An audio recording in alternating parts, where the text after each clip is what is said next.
মেয়ের বাবা বলল হাসপাতালে বিয়ে হবে ওদের, চলেন। কিন্তু কে জানি এসে বলল আর হাসপাতালে যেতে হবে না, মেয়ের নাকি ছেলে বাচ্চা হয়েছে আর মেয়ের বাবাকে যেতে বলছে। আমার বাবা আমার দিকে তাকিয়ে বলল ভিতরে চল, তোর ছেলে হয়েছে, মানে আমার নাতি। আমি বাবার কথা শুনে চুপচাপ বসে আছি, মনে মনে বললাম সবকিছু আরেক বেটা করেছে আর এখন ফ্রিতে বাপ হবো আমি। বাহ বাঙালি বাহ। আমি আমার শ্বশুরের দিকে তাকিয়ে বললাম মেয়ে কালো হলেও আমি মেনে নিতাম, যদি পঙ্গু হতো তাও আমি মেনে নিতাম, কিন্তু একটা ছেলের মা এখনো, এখন আমি কি মেনে নিব? এর থেকে আপনারা সবাই আমাকে মেরে ফেলেন, আমি এটাই মেনে নিব। আমি এই কথা বলতে একটা মহিলা এসে আমার হাত ধরে বলল আমার সাথে চলো, আমার মেয়ে তোমাকে কিছু বলতে চাই। মহিলাটা আমার হাত ধরে আমাকে ভিতরে নিয়ে গেল। ভিতরে যেতেই দেখি কয়েকজন মহিলা আর মাঝখানে একটা মেয়ে, ওর কোলে আবার একটা বাচ্চা। তার মানে এটাই কি সেই মেয়ে?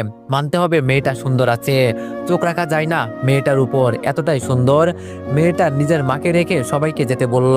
সবাই যাওয়ার পর মেয়েটা আমাকে উদ্দেশ্য করে বলল আপনাকে কষ্ট দেওয়ার জন্য সরি। আমি ধীরে বললাম বুঝলাম। মেয়েটি বলল জানেন তো বাবার খুব আদরের মেয়ে আমি, আমি আমার খালাতো ভাইয়ের সাথে সম্পর্কে জড়িয়ে এইসব করছি। আর ও আমাকে বিয়ে করতে চেয়েছিল কিন্তু ওর পরিবার না করছে, যার কারণে আপনার সাথে বাবা বিয়ে ঠিক করেছে। আমার জন্য আপনি অযথা কেন কষ্ট পাবেন? এজন্য আমি ওদের বলছি বাচ্চা সহ আমি মারা যাব। এই কথা শুনে সবাই আসছে, আপনাকে কষ্ট দেওয়ার জন্য সরি। যাক তাহলে বাঁচা গেল, কি ভয়টাই না পেয়েছিলাম বিয়ে করার আগে বাচ্চার বাবা হয়ে যাব। এটা কি সোজা কথা? কি সাংঘাতিক কথা তাই না? আমি এবার একটু হাঁপ ছেড়ে নিয়ে বসে বললাম আপনাকে দিয়ে কিভাবে ধন্যবাদ দিব আপু, বলার বাইরে। জানেন আমার একটা পিচ্চি গার্লফ্রেন্ড আছে, মাত্র ক্লাস 10-এ পড়ে।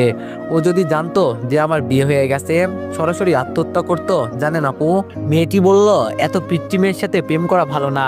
আমি বাচ্চাটাকে কোলে নিয়ে বললাম বাবু আমাকে আব্বু বলো তো, আর একটু হলেই তো সত্যি তোমার আব্বু হয়ে যেতাম। মেয়েটি হাসি দিয়ে বলল সত্যি আব্বু হবেন নাকি? মেয়েটার কোলে বাচ্চাটা দিয়ে বললাম মাফ করেন আমাকে। ইস বাবা কি বড় বিপদ থেকে বাঁচালেন, নইলে আজকে সর্বনাশ হয়ে যেত। মেয়েটা আমার দিকে তাকিয়ে বলল আমার নাম জানেন? আমি বললাম এই কবুল বলার আগে একটা মেয়ে এসে বলছিল সুমিয়াপুর ডেলিভারি হবে। মেয়েটি বলল ও তাহলে তো জেনেই গেলেন, আচ্ছা থাকেন আমার বিয়েটা দেখে যান। আমি বললাম বিয়ে হলে আর কি হবে, যা করার তো আগেই করে ফেলেছেন, এখন তো আর কিছু বাকি নাই। আমার কথা শুনে সুমি বলল আপনি মিয়া বাজে কথা বলেন, যান বাইরে। আমি বললাম উচিত কথা বললেই দোষ তাই না? আর কিছু না বলে বাইরে চলে গেলাম। আর কিছুক্ষণের ভিতরে জানাজানি হয়ে গেল যে মেয়ের আসল বাবা এসে মেয়েকে বিয়ে করবে। কিন্তু ঘটনা এখানেই শেষ নয়, আমার বাবার থেকেও আরো বেশি ডেঞ্জারাস আমার হবু শ্বশুর।